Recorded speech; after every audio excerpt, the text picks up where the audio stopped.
Assalamualaikum warahmatullahi wabarakatuh. Pemirsa, di mana saja Anda berada, selamat berjumpa kembali dengan channel YouTube Insan Dongeng. Pada kesempatan ini, saya Bang Elgi akan melanjutkan cerita ratapan bagian ke-12 dengan judul Perjalanan. Terima kasih kepada semua subscriber yang selalu setia mengikuti. Selamat mendengarkan.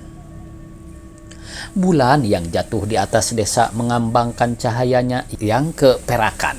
Cahaya itu dipantulkan dedaunan yang merimbun sehingga melukiskan bayangan yang bertelau di atas tanah. Tanah yang barusan saja disirami hujan mengeluarkan aroma yang khas, aroma desa. Dan desa itu seperti remaja putri yang sedang bermimpi bersama kekasih. Ada kelenaan yang seperti terpejam dalam kesunyian yang mengelus dari seluruh rusuknya. Rumah-rumah yang diam seperti melukiskan suatu rahasia yang dipendam kamar-kamar yang terpesona dalam dandanan yang sahaja. Desa itu memang belum pernah dicatat di dalam peta. Ia seakan anak haram yang diakui dengan rasa malu, karena pada mulanya memang tidak menyimpan potensi apa-apa. Tak ada sesuatu yang pantas dibanggakan untuk dapat dijadikan berita atau pergunjingan orang ramai, karena tak secuil pun prestasi yang pantas diberitakan. Namun akhir-akhir ini desa itu menjadi begitu tenar karena ia seakan gadis jelita yang menjadi incaran para pelamar yang datang dari seluruh kawasan. Emas. Desa itu telah digelimangi mimpi emas. Tanahnya yang tidak berarti untuk menumbuhkan padi dan palawija tiba-tiba punya arti untuk menelurkan uang yang datang dari butiran-butiran logam yang menjadi impian manusia. Logam kuning yang akan berkilau apalagi kalau ditatah dengan berlian yang akan menghias jenjang leher wanita, atau menjadi subang yang menggantung pada daun telinga para perawan, menjadi cincin di jari para kekasih, menjadi gelang yang menjadi kebanggaan kaum ibu di saat arisan atau dikala sedang menghadiri kondangan. Emas yang berkilau seperti mimpi yang berbunga-bunga, semua berita menjadi bergula. Demikianlah desa itu menjadi kawasan yang sedang dihembus angin kebaikan. Kemanisan seperti memolesnya menjadi kecantikan yang menggiurkan hati, menarik harapan untuk berjuang mengubah hari depan. Suasana yang sepi dahulu seperti demikian saja disulap menjadi kawasan yang penuh gaung suara. Suara itu seperti bunga mengukirkan keindahan dan mengeluarkan haruman yang menyebar ke segala penjuru. Hari-hari yang datang dan pergi selalu hari-hari yang berkeringat, hari-hari yang penuh kesibukan kerja. Tangan-tangan yang cekatan seperti tak mau berhenti bekerja, mengais, mengibaskan seperti induk ayam yang dengan rasa sukacita mengais sepanjang hari untuk anak-anaknya. Orang-orang yang berada di kawasan itu pun mengais harapan di dalam tanah di antara bebatuan, pasir, dan lumpur. Tangan-tangan mereka selalu mengharapkan, mata segera memandang tumpukan harapan, bukan hanya impian hampa siang hari. "Apakah Pono sudah lama di sini?" terdengar suara seorang lelaki. "Sudah berapa tahun?" 2 tahun lebih. 2 tahun lebih. Namun hasil yang didapat tidak seperti yang dibayangkan. 2 tahun rasa-rasanya hanya seperti membuang tenaga. Tetapi berjuang kan? Berjuang dalam kedukaan, kesukaan seperti enggan mendekatkan rezeki. Kalau kawan-kawan pada mengayak emas, saya hanya mengayak lumpur dan pasir. Sama sekali tak pernah dapat. Sesekali hanya cukup untuk menyambung biaya hidup sehari-hari. Tutup lubang, gali lubang, begitu. Tak terpikirkan untuk mencari pekerjaan lain. Pekerjaan apa? Bertani, bersawah, begitu. Bersawah di sini memerlukan waktu yang panjang, pengairannya tak ada. Orang-orang terbiasa bertani ladang, jadi kalau bersawah sama susahnya dengan mencari emas. Kalau pekerjaan lainnya, belum terpikirkan mencari kerja yang mungkin dapat dilakukan. Daerah ini terasa tidak menjanjikan kemudahan. Lelaki yang bertanya tadi memandang ke depan ke arah lubang yang menganga. Lubang itu tampak gelap, tanpa cercahan sedikit pun cahaya. Dalam angannya, lubang itu akan berkelok-kelok seperti jalur akar yang memasuki bumi. Di antara jalur akar itu, sisik-sisik rejeki melekapkan diri di dada cadas dan batu granit yang keras. Lalu tangan-tangan yang kukuh dan kasar akan meraup tanah, mengayak pasir dan lumpur. Mata mereka akan nyalang terbuka saat menemukan karat-karat logam yang menjadi impian manusia. Tetapi saat matanya benar-benar nyalang terbuka, lubang itu tampak menganga dengan kegelapan yang seperti memendam rahasia yang penuh teka-teki. Rahasia bumi. Menjadikan emas sampai ia dapat dipakai sebagai perhiasan adalah pekerjaan yang tidak kepalang tanggung. Menggali lubang, mengayak tanah dan lumpur, mengumpulkan serpihan-serpihan emas yang hanya mirip lekapan kurap, dan kemudian menyusuhnya menjadi batangan emas murni adalah perjalanan yang panjang. Lalu mengubah emas murni itu menjadi emas perhiasan, dan kemudian perhiasan itu menjadi kebanggaan para wanita adalah juga pekerjaan yang menuntut keahlian. Dan kemudian perhiasan itu menjadi kebanggaan para wanita adalah juga pekerjaan yang menuntut keahlian. Semuanya seperti sebuah perjalanan yang menuju titik tujuh. Demikianlah tangan-tangan yang sibuk dan kaki-kaki yang bergerak terus sepanjang hari mencari dan mengais tanpa henti. Perjalanan adalah suatu gerak maju ke depan dan semua orang hendak meraih buah dari kerja. Buah itu akan matang jika telah diperam dalam perjalanan yang jauh dalam suatu lubang harapan yang menyembunyikan emas. 3 lubang telah kita gali dan kita baru sampai hanya menutup biaya. Seorang lelaki berbicara kepada rekan-rekannya. Kita harus mencari tempat yang tepat, tempat yang mungkin menyimpan emas. Suara lelaki itu meluncur lagi. Kalian setuju? Setuju, setuju. Suara para pekerja itu hampir terdengar serempak. Hanya seorang yang lain menghentikan kata-katanya. Hanya apa? Lelaki pertama bertanya. Kita perlu tambahan biaya. Memang kita membutuhkan tambahan biaya. Yang lain juga ikut menimpali. Anak istriku butuh makan. Seorang yang lain angkat bicara. Semua kita punya kebutuhan. Nah, justru kita menggali lubang-lubang emas ini dengan maksud memperbaiki nasib kita. Jika berkilo-kilo emas bisa kita dapatkan, wah, tak terbayangkan betapa nasib kita jadi berubah. Hidup kita akan menjadi lebih senang. Kita jangan terlalu bermimpi. Seorang yang lain bersuara lagi. Kalau kamu tak mau berjuang, jangan ikut kerja di sini. Suara lelaki yang tadi terdengar bernada berang. Siapa yang pesimis boleh angkat kaki. Tak terdengar ada yang bersuara lagi. Masing-masing mereka seperti kembali menatap ke dalam diri sendiri, menyimak nasib dan peruntungan yang jatuh ke dalam tangan. Tampaknya hingga saat ini mereka seperti menangkap angin bungkahan harapan yang menggunung dahulu, seperti salju yang lenyap dalam topan, seperti embun yang sirna dalam terik matahari. Harapan itu seperti tinggal harapan. Akan tetapi semua mereka merasakan bahwa hidup harus diperjuangkan untuk menemui hidup yang lebih baik. Dan seperti sama-sama digerakkan oleh tangan gaib, mereka sama-sama mengambil alat-alat penggalian. Dan mereka mulai menggali.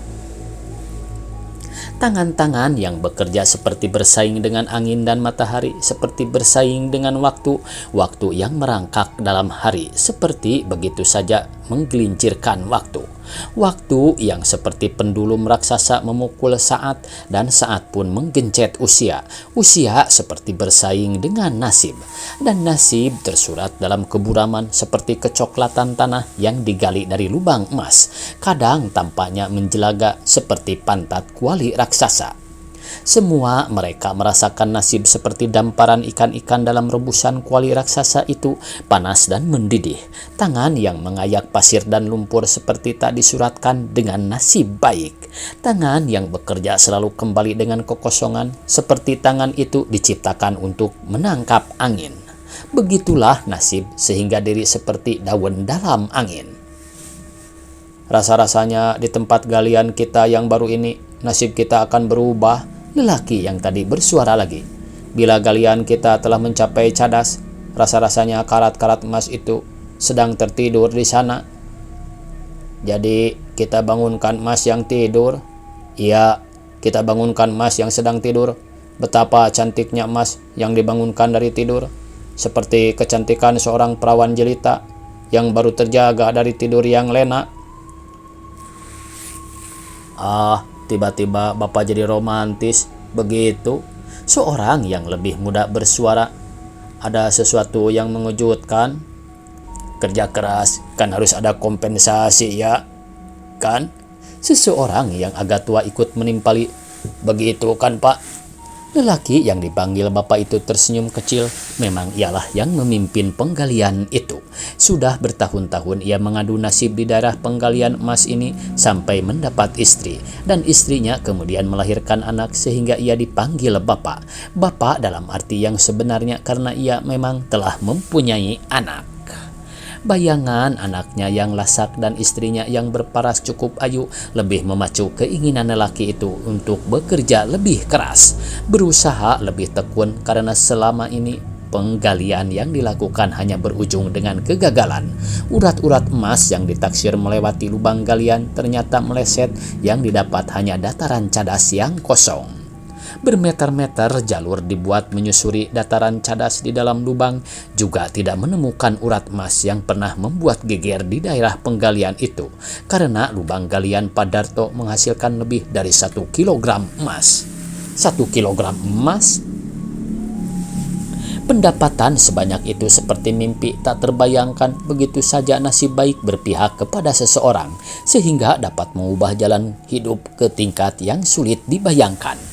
Walaupun beberapa lubang yang digali Darto dan keempat kawannya tidak menghasilkan sebanyak lubang yang berisi 1 kilogram itu, tetapi hidup mereka dapat lebih terjamin. Apalagi Darto bukanlah orang yang pemabuk, tidak juga berjudi atau main perempuan, sehingga pendapatannya selalu utuh. Memang tampaknya angin keberuntungan tetap berpihak kepada Darto. Kawan-kawannya pun termasuk orang-orang yang memikirkan masa depan mereka, sehingga tidak suka menghamburkan uang di meja judi atau memuaskan nafsu duniawi. Mereka dapat mengumpulkan uang dan mereka tidak terjerat oleh tengkulak. Angin kebaikan itu memang baru berhembus di sekitar lubang galian Darto, sementara lubang-lubang yang lainnya masih belum merasakan angin kewangian rezeki. Sepertinya segala lelah hanya keringat yang sia-sia harus tumpah ke bumi. Ratusan lubang yang menganga menusuk ke dalam bumi seperti mulut ompong tanpa kemampuan mengeluarkan hasil yang pantas. Itu yang dirasakan Sugito dengan kawan-kawannya. 4 kawan Sugito memang baru beberapa waktu datang ke tempat itu, kemudian bergabung menggali lubang. Namun semenjak mereka menggali bersama-sama, belum pernah mereka mendapatkan hasil yang pantas dibanggakan. Bahkan semenjak Sugito menggali seorang diri, ia pun hanya mampu menutup hutang-hutang pada para tengkulak yang berseliweran di kawasan lubang emas itu.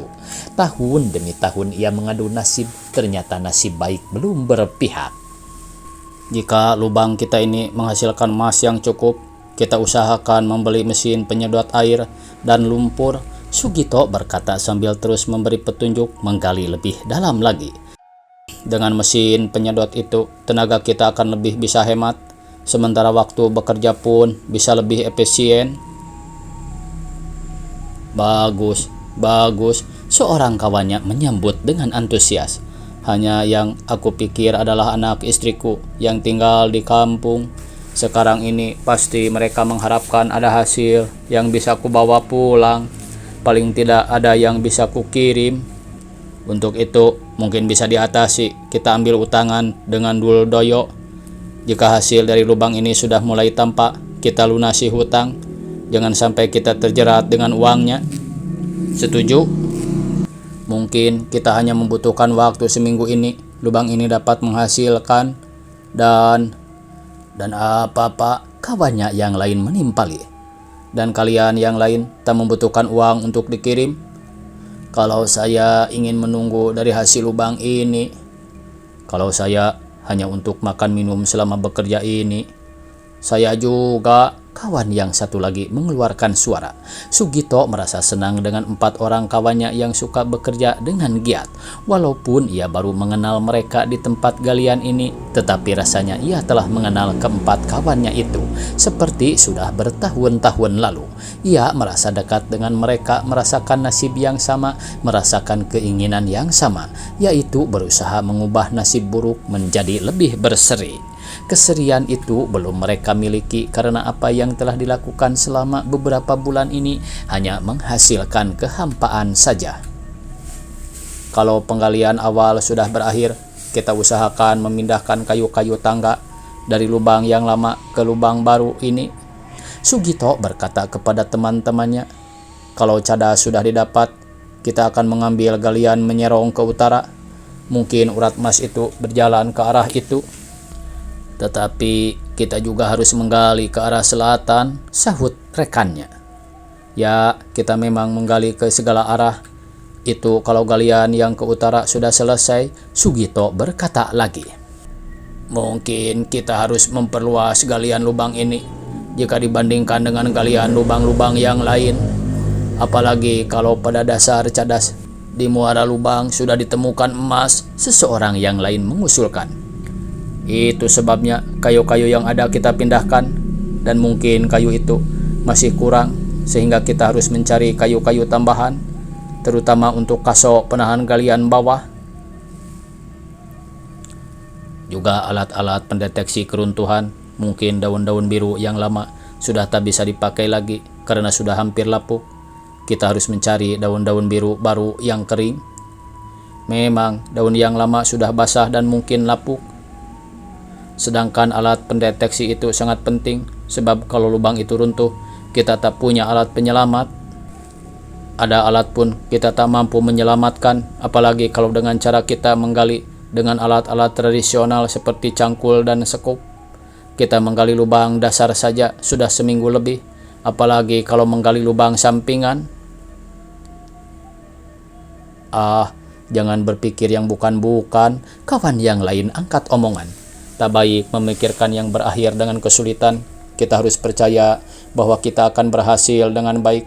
Kita akan selamat semuanya. Dan kita berkumpul dengan keluarga, anak, istri, dan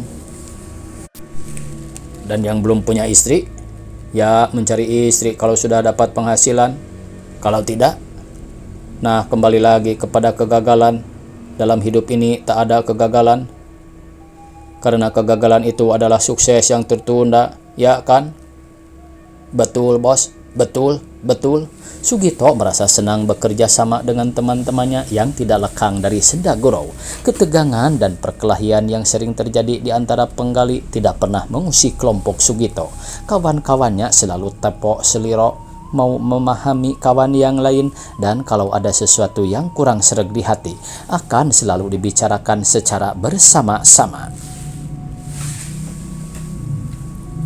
Kebersamaan dalam kerja yang banyak menuntut tenaga ini memang bukanlah pekerjaan yang mudah karena kerja keras dengan mengandalkan tenaga. Orang biasanya lekas tersinggung. Dari sifat cepat tersinggung itu akan mengantar orang pada perkelahian fisik, dan biasanya perkelahian fisik itu selalu menimbulkan korban. Banyak korban yang seakan korban sia-sia karena emosi yang meluap itu tanpa dapat dikendali.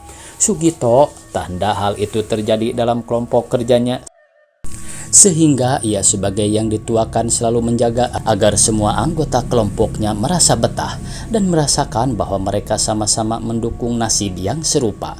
Mereka hendak mengubah nasib buruk untuk mencapai nasib baik, dan nasib baik itu suatu saat pasti akan berpihak kepada mereka. Mungkin lewat lubang yang sedang digali, mungkin juga lewat lubang-lubang lain yang akan mereka gali secara bersama-sama.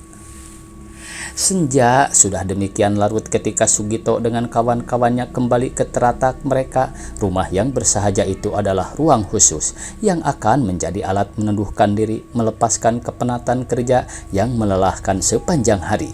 Di langit sudah ada bulan dan bintang-bintang muncul dalam kedipan yang memberi pesona pada hati. Jika dipandang dengan teliti, bintang-bintang dan cahaya langit seakan-akan membawa para pelihat memandang suatu tamasya yang aneka rupa. Tamasya itu seperti taman yang penuh ragam makhluk hidup sehingga terpancar napas kehidupan menguar dari dalamnya.